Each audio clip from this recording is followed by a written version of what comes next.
पाकिस्तान की खैबर पख्तूनख्वा प्रांत में एक बड़े आत्मघाती हमले की खबर सामने आ रही है, जिसमें पाकिस्तान के 13 जवान मारे गए हैं और 10 जवान बुरी तरह से घायल बताए जा रहे हैं। आपको बता दें कि अफगानिस्तान की सीमा से लगे हुए नॉर्थ वजीरिस्तान, जो पाकिस्तान के खैबर पख्तूनख्वा प्रांत का उत्तर पश्चिमी इलाका पड़ता है, और इस इलाके में एक बड़ा आत्मघाती हमला हुआ है।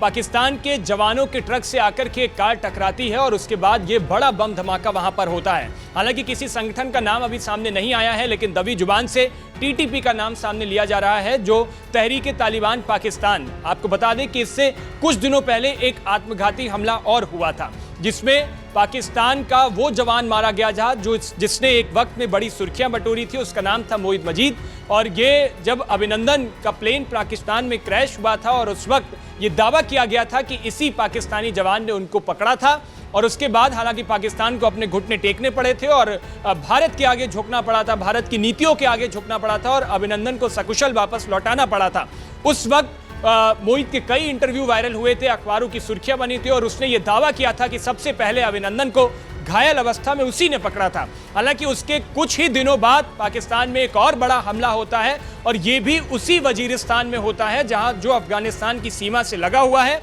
और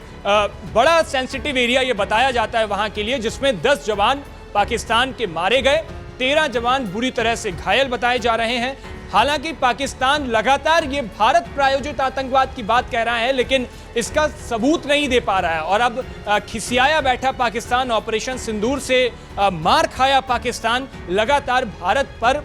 भारत का नाम लेकर दुनिया के सामने ये कह रहा है कि आतंकवाद भारत की तरफ से आतंकवाद प्रायोजित है और भारत भेज रहा है, जबकि पाकिस्तान यह हकीकत जानता है कि वर्षों से, सालों से जो पाकिस्तान अपने आतंकवादियों को पाल पोस रहा है, उन्हें बड़ा कर रहा है, वही अब पाकिस्तान के लिए आत्मघाती साबित हो रहे हैं और वहां के जवानों को वो मार रहे हैं। आपको बता दें कि इससे पहले भी ऐसी कई घटनाएं लगातार पाकिस्तान में सामने आ चुकी हैं, जहां पर कई आतंकी संगठन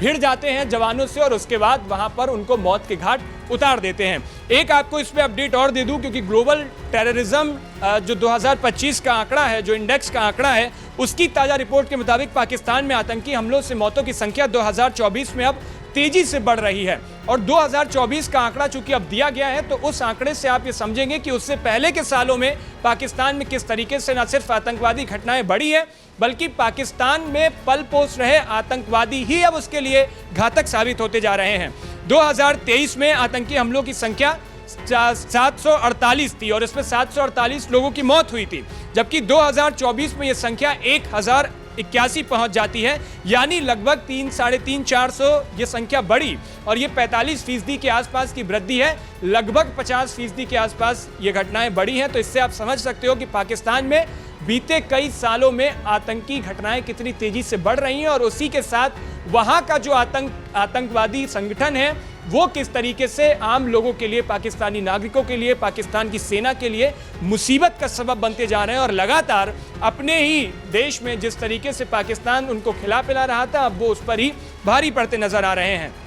अब इसी बढ़ोतरी के चलते पाकिस्तान को दुनिया में बेनकाब होना पड़ रहा है। आतंकवाद का सबसे ज्यादा प्रभावित देशों में पाकिस्तान की रैंकिंग भी ऊपर आ गई है, और अब पाकिस्तान पहले नंबर पे ये बताया जाता है कि आतंकी घटनाएं जितनी हैं वो सबसे पहले नंबर पे हैं। और रिपोर्ट में तो आप देखते ही हैं कि पाकिस्तान में जिस तरीके से खैबर पख्तूनख्वा हो गया या फिर बलूचिस्तान जैसे प्रांत, ये चरमपंथी इलाके हो गए हैं, और इन गतिविधियों के अब ये केंद्र बन चुके हैं, ऐसे इलाके जहां सुरक्षा बलों और आम नागरिकों दोनों को लगातार निशाना बनाया जा रहा है। तो इस खैबर पख्तूनख्वा प्रांत के जो वजीरिस्तान इलाका है, ये अफगानिस्तान की सीमा से लगा हुआ है, और पूरा चरमपंथी गतिविधियों का ये केंद्र बनता जा रहा है, और यहाँ पर आम नागरिक, पाकिस्तानी जवान कोई भी सुरक्षित नहीं है, और ये आतंकी उन्हीं के लिए मुसीबत का सबब बनते चले जा रहे हैं। इस वीडियो में फिलहाल इतना ही। देश और दुनिया की बाकी तमाम खबरों के लिए देखते रहिए भारत एक्सप्रेस।